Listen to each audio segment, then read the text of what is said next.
नमस्कार दोस्तों, मेरे channel real life and DIY में आपका स्वागत है।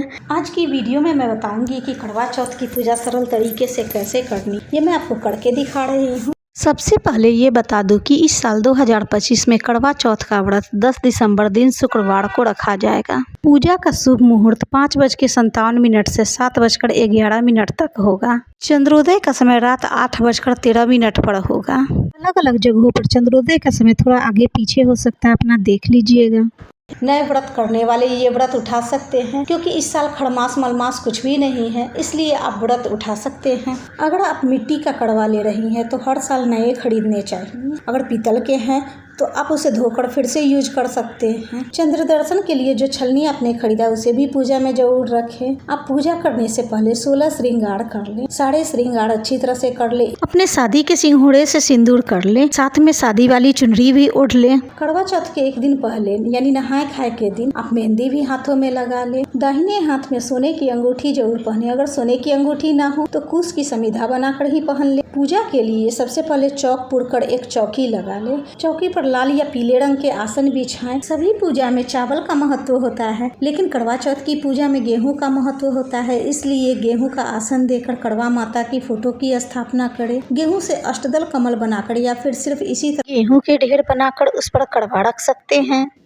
कड़वे में पानी भी भर ले, क्योंकि इससे हमें चंद्रमा को अर्घ देना होता है। कड़वा की घट में कलेवा लपेटें। कलेवा या 5 या 7 बार लपेट सकते हैं। कुछ लोग करवा चौथ में कलश स्थापना करते हैं, लेकिन मैं बिना कलश स्थापना के ही दिखा रही हूँ, क्योंकि इसमें कलश स्थापना उतना जरूरी नहीं होता है। कड़वा में 13 टीका लगाएं। कड़वा के ऊपर ढक्कन रखा होता है। मेरे पास ढक्कन नहीं है, इसलिए मैं दीपक रखकर ही दिखा रही हूँ। इसमें भी आप 13 टीके लगाएं। टीका लाल कुमकुम से लगाएंगे। चावल या गेहूं के आसन देकर दीपक जलाएंगे। दीपक घी के ही जलाएं। किसी भी पूजा को करने से पहले आप दीपक जला ले, क्योंकि दीपक पूजा का साक्षी होता है। दीपक जलाने के बाद ही हम पूजा शुरू करेंगे। धूप बत्ती दिखाएं। पूजा के लिए चौकी स्थापित करें तो आप पूरब की तरफ ही खड़े, ताकि पूरब की तरफ मुख करके ही आप पूजा कर सकें। इस तरह की एक और कड़वा ले। इसमें आप गेहूं भी भरकर रख सकते हैं। कड़वा भरकर ही रखें, खाली ना रखें।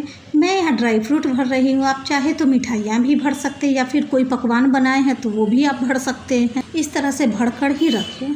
कड़वा के ढक्कन में भी मिठाइयाँ रखें। मैंने यहाँ मिठाई और मीठी मठरी रखी है। गेहूं के आसन देकर इस कड़वे को भी हम उसी जगह पर स्थापित करेंगे। जल वाले कड़वा पर भी आप मिठाई और मीठी मठरी रखें। ड्राई फ्रूट वाले कड़वा पे भी आप 13 टीका लगा दें। मैं यहाँ गणेश भगवान की अलग से स्थापना नहीं कर रही हूँ, क्योंकि कड़वा माता की फोटो में ही गणेश भगवान की भी फोटो बनी हुई है। मैं उसी में पूजा कर लूंगी। कड़वा माता और गणेश भगवान को सिंदूर लगाएंगे। बाकी सभी उसमें जो भी चित्र बने हुए हैं उन सबको भी चंदन लगाएं। दीपक की भी चंदन लगाकर पूजा करें। कड़वा माता को लाल वस्त्र पहनाएं, फूल चढ़ाएं। कड़वा पर भी फूल चढ़ाएं। पूजा करते समय कभी भी शांत और खाली नहीं रहना चाहिए, ऐसे मन भ्रमित होता है। इसलिए आप कड़वा माता के गीत गाएं, अखंड सौभाग्य की कामना करें। पान सुपारी लौंग इलायची कड़वा माता को चढ़ाएंगे। मिठाइयाँ मठरी ड्राई फ्रूट बतासा ऋतु फल जो भी आपने प्रसाद के लिए रखा है वो सब चढ़ाएं। बतासा सफेद मिठाई होती है। बतासा से हम चंद्र पूजन भी करेंगे। मुझे बतासे का कड़वा नहीं मिला है, इसलिए मैं नहीं दिखा रही हूँ।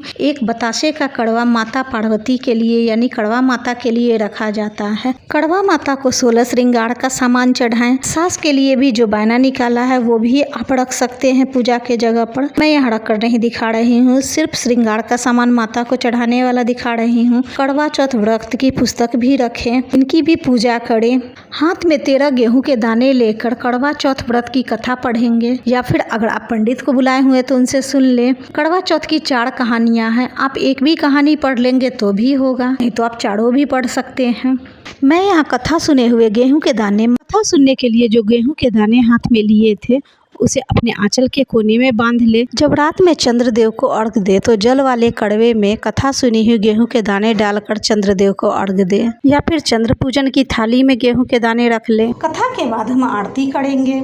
उसके बाद हम माता को प्रणाम करेंगे। प्रणाम करने के बाद माता से सुहाग लेंगे, पति की लंबी उम्र की कामना करेंगे। इस तरह आपने जितने बार 5 बार या 7 बार जितने बार भी आपने सुहाग दिया है उतने बार आप सुहाग लेंगे। साड़ी के एक कोने या चुनरी के एक कोने से आप सुहाग लें। साड़ी के कोने मैं इसलिए नहीं दिखा पा रही हूँ क्योंकि वीडियो बनाने में मुझे दिक्कत हो रही थी, लेकिन आप जब ले तो साड़ी के कोने से ही सुहाग ले, डायरेक्ट इसी तरह से ना ले। अकेले कड़वा कैसे फेरे, दोनों हाथों को क्रॉस करते हुए कड़वा उठाएं। कड़वा टकराए बिना इधर से कड़वा उधर, उधर से कड़वा इधर 7 बार रखें। इस तरह आप अकेले रहने पर भी कड़वा फेर सकते हैं। जो आपने श्रृंगार का सामान माता को चढ़ाया है उसे आप खुद भी यूज कर सकते हैं, और जो सास के लिए बायना निकाला है सो, और कड़वा में जो ड्राई फ्रूट मिठाइयाँ भरी है सो, ये हम अपनी सास को ही देंगे। अगर आपकी सास नहीं हो तो आप अपने ससुराल पक्ष के किसी भी बड़े को दे सकते हैं। बहुत से जगहों पे कड़वा में सरई भी लगाया जाता है। चंद्रमा को अर्घ देने के लिए छेद वाले कड़वा रखे जाते हैं, लेकिन आप इस प्रकार की भी कड़वा ले सकते हैं। बस ध्यान में ये रखें कि एक ही धार में चंद्रमा को अर्घ दे, जल की धार रुक रुक करना दे, यानी जल की धार टूटे नहीं। चंद्र पूजन के बाद पति पूजन करें। चंद्रमा को छलनी से देखने के बाद पति को देखें, पति को चंदन लगाएं, फूल चढ़ाएं, पैर छूकर प्रणाम करें और पति के हाथों कुछ मीठी चीज खाकर और जल पीकर व्रत खोलें। पति पूजन के बाद सास को भी बायना दे दें और उन्हें भी पैर छूकर प्रणाम कर लें। सास की थाली यानी सास का बायना का वीडियो मैं ऑलरेडी बहुत बार डाल चुकी हूँ। इस बार भी सास की थाली में यानी बायने में क्या क्या रखना है इसकी भी वीडियो लेकर आऊँगी। उसके बाद व्रत खोले तो शुद्ध सात्विक भोजन ही करें। चंद्र पूजन में किन किन सामग्रियों की आवश्यकता होती है उसकी थाली की भी वीडियो लेकर आऊँगी, इसलिए चैनल पे बने रहिए।